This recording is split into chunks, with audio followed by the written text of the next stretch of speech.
Welcome back to the Proven Alliance studio. Lino, here we are again. Thanks for continuing our AI conversation. Hey, Scott, how are you, man? I'm good. I'm good. Listen, after our first chat, I just thought let's keep the ball rolling here. You mentioned a lot of the things, like in the beginning of that last conversation, you mentioned a lot of things that are kind of businesses and users of AI that are really trying to apply this are challenged with some considerations, and I think it's worth talking about that, so that people know that we're thinking about this and are going into this sort of with their eyes wide open. I think it is going to be a transformative technology. I don't think anybody debates that. I do think we're in a moment right now where finally AI has gotten to the maturity level where we all feel comfortable with it. We all use it on a regular basis to help us with our own productivity. And the question is, how can I do that reliably for my business in a way that isn't going to cause harm in an unintended or unexpected way? So you're out there having this conversation daily. What are some of the considerations, contemplations that people have at the front of their mind when they're looking at adopting, implementing, deploying AI, whether that is for their customer or internally? This is an excellent question. What I see all the time right now when the customer comes to me, they said, we have been doing this for a while, so we are not like starting our AI journey. And I respect that. But they said, like, when we were testing this, there are 2 or 3 of us, things were going just fine, right? But when we brought in like some testers, like 20, 30 people, things are not going so well. We keep getting these errors. And as a geek, they are called the 429 errors. That means you are exceeding the amount of requests per minute for one of the OpenAI models. Okay. So when you do it on a small scale, everything works great. When you actually start getting 10, 20,000 people using your bot, there has to be some kind of scalability. That's not built in. And that's what people actually really misunderstand. Between having an SDK or a framework, that's one thing, and having a platform is something else. The SDK doesn't implement security for you. The framework does not implement scalability for you. They just implement the technology, and it's up to you to wrap it around what you need to do to get your enterprise running on it. So it's a lot more than just asking questions and getting an answer back. Does that make sense? Yeah, absolutely. And in fact, sort of that throttling requirement or API limit, I guess, isn't one that I've seen it in other platforms and didn't sort of occur to me that would be a real world scenario here. So it's fair to say that in these kinds of implementations, you're working directly with some of these AI services as an at the API layer. Is that right? That's correct. That's between you. You are just going through the wall of the API. You're calling into OpenAI or Anthropic for Claude, or for Gemini or whatever. You're just making an endpoint for the scoring and getting the result back. But you have to put something in front of it to be able to manage the scalability and the extensibility and security. That's your job. That's not something built in for you at the moment. Does that make sense? Yeah, absolutely. I know from the conversations that I've been having, and you mentioned this in our last conversation, is that we've all had the experience where the AI is hallucinating. It's not actually giving you back the right answer. It's making up an answer, or it's found something that it is overly confident in. It shouldn't have that kind of confidence. Is that still a real concern? Where are we at in the spectrum of friction on the accuracy question for AI? Yeah, that's definitely a big deal, actually. And for instance, when you talk to a bank or a financial institution or a medical company, they get very worried about this hallucination thing, and they want to find out if there is a way around it. Just remember, going to an LLM, like let's say GPT-4o or Gemini or something, Llama, when you ask a question, depending on what we call the temperature, which is something between 0 and 1, 1 means be as creative as possible. 0 means stick to the truth, kind of thing, pretty much. Sometimes if I would like to use DALL-E, for instance, to create an image, I want to come close to the 1 to make it very creative. I don't want to actually chain its feet to not be creative. But when I actually tell you there is these 100 documents and the answers has to come out of these documents, do not go out and try to hallucinate or get info. It has to be out of the documents, or just say, I don't know. it will be closer to the 0, 0, 1, 0, 2, something like that. But you can force it on the prompt engineering level and the temperature and the top K level. All of these are settings on the OpenAI or Gemini or any of the other LLMs as well, to keep it from actually going on a ranting hallucination ramp over there. Okay, so that is these are terms that I've heard of, but I didn't realize are necessarily right there available for you to configure, and that alone helps address some of these sort of accuracy and safety concerns. Yes, absolutely. And I can actually give you an example I always give when I talk to C-level people, when I go on the whiteboard to explain this. The best thing to understand about the hallucination and also about the vectorization and so on, I'll give you an example that was very clear to say, I would like to ask a question, for instance, for any LLM, especially of the expensive ones out there. I wanted to say, what did President Joe Biden, for instance, last year talk about in their State of the Union address regarding medication?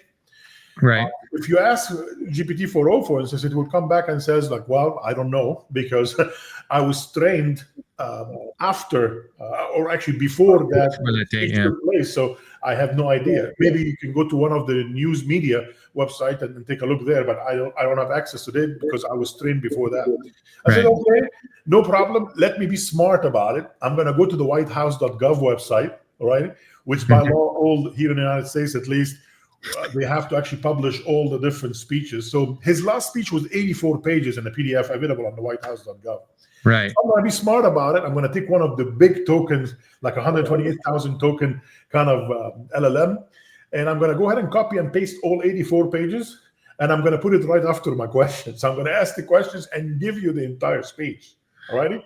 That's, by the way, a form of RAG. RAG means I'm augmenting my questions with the answers in it. And guess what? I did that. What happened? The system came back at the LLM and says, President Biden didn't mention anything about medication. And I looked into the whole 84 pages, nothing. It's like, there's no way he didn't talk about that. And when I looked into the 84 pages, I found out that he didn't mention the word medication. He did mention prescription drugs. He mentioned COVID-19, but the word medication never came up. So now I paid all that money, 84 pages. I had to pay for all the tokenization. So it cost me money to do that. And I didn't get anything out of it at all. So now I have to go do vectorization. What the vectorization means, I would like to take these 84 pages and create smaller chunks out of it. And I decide if the chunk is like 500 characters, 1,000 characters, 2,000. I get to decide. But at some point, let's say we create 700 chunks out of the 84 pages, right? I'm going to take every single one of these chunks and I'm going to transform it into numbers, floats, right? Yep. And I'm going to put it on the sphere of knowledge of vectorization. That means the attributes, the meaning. That's why you pay money for the embedding as well, because it will look into the chunk and find out all its attributes and be able to put it on there. And so the AI is doing this vectorization. It's helping with a different kind of AI. So this is not an LLM. This is an embedding. Its only job is to understand the content or the semantic meaning of the chunk, so and give it a float number for each one of the attributes. It's doing some sort of pre-processing, and then it's feeding that. Okay, all right. There's a price to do that as well. Does that make sense? Yep. Now it's time for me to ask the question again. So I'm going to say, what did President Biden say about medication in his last speech? So that question now is not going to the LLM anymore. This question is actually going to my vector store, where I actually embedded all these float numbers. So this could be in a lot of different databases. I can use Pinecone. I can use, there is Files, there's ChromaDB, there is CosmosDB, there is Postgres. I mean, all of them now are vector stores, right? Yeah. So I'm going to ask that question, and immediately it will try to embed my question, to make my question into these floating numbers as well, and try to match it on the sphere. And it will find out that the word medication is so close to the word prescription drug on the sphere. So that means it's smarter. It's actually getting semantic meaning, not just keywords, okay? Right. So that we will reply saying, oh yeah, that was 4 chunks out of the 700 chunks that contain something similar to the word medication. So now guess what you're paying for? You're only paying for the 4 chunks that will end up going with your questions to the LLM, not the 84 pages. So it's much cheaper and it's much smarter as well, because it knows about prescription drugs, knows about COVID-19. It was too close for it. When we took the cosine between it on the sphere, that's what came back. We will send it to that. Does that make sense? It does make sense, and I am so glad that I get to just help people with the end result, and there's folks like you that can support me on all this kind of technical detail. Let me ask you one more question about sort of the friction or the resistance to embracing this, because I think it falls out of what you just said and described, and that is about sort of the privacy around this data. I know that there are clients and businesses who want to leverage all of this, but are uncertain about where their information is going to go and who else is going to have access to it. What is your perspective on that sort of privacy risk, and how well are the various companies that are providing AI services addressing this? It is the biggest item in the whole thing, right? Nobody wants to be on CNN to say that we lost all our data because we used improperly. Or our data got leaked to somebody else that was using the same technology. Yes, absolutely. It's like the old problem when we used to have with multi-tenant, which is because of a bug. Now I see other companies' data in my own database. So it's very similar to that. So having a good architecture, understanding the possibility of you having access to specific documents, specific indexes that cannot be shared with somebody else, having private agents, having private tools that the agents can use, that will make sure that you can test it, make sure that you have a pretty good architecture that nothing will get leaked as far as information, and you have a lot of power over that. It's very granular. You can make it per agent, you can make it per tool, you can make it per chat or per discussion in the conversation. All of these things are definitely possible to do. It's just not out of the box. You have to do that. It has to be a platform, not an SDK for you to do that.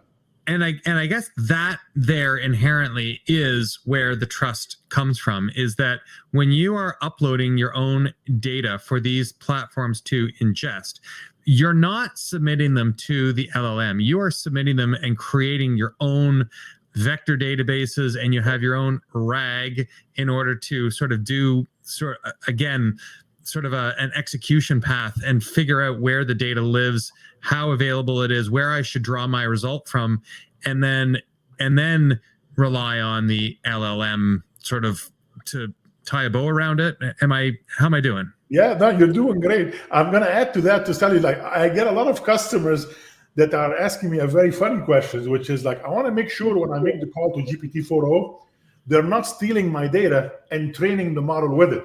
Yeah. I laugh when I hear that, to be honest with you, because GPT is a read-only, okay? GPT-4o or 4 or 3.5 Turbo or all of these guys, I mean, it cost them over $128 million over a 3.5 months of GPU galore running all the time to train. But at some point, they have to shut down the system.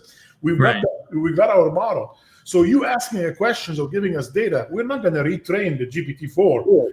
What they don't understand is that if you're going against an application, not a GPT, if you're going against ChatGPT, that application can take your data and will end up training the next model. I was going to say the logs and the information. Read only. It's not going to it can't actually steal your stuff, but the application can use your data. Right. So it's not in the moment, but it could be processed later because it's in the logs. So there's a big difference. And when you're building out your own solutions, you are the one who controls that input, and you're just using the APIs at the end of sort of your. Absolutely. Okay. All right.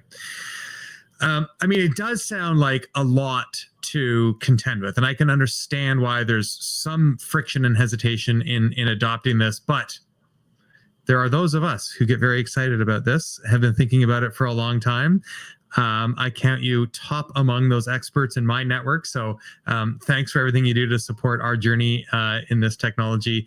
And I bet that, when we have this conversation in 12 months, we're not even going to think twice about some of these terms and understanding, because it's going to be second nature. So there will be other technologies by that time. All that stuff will be old. Exactly. Yeah. Thanks, Lino. We'll chat again soon. It was a pleasure, Scott. Thank you.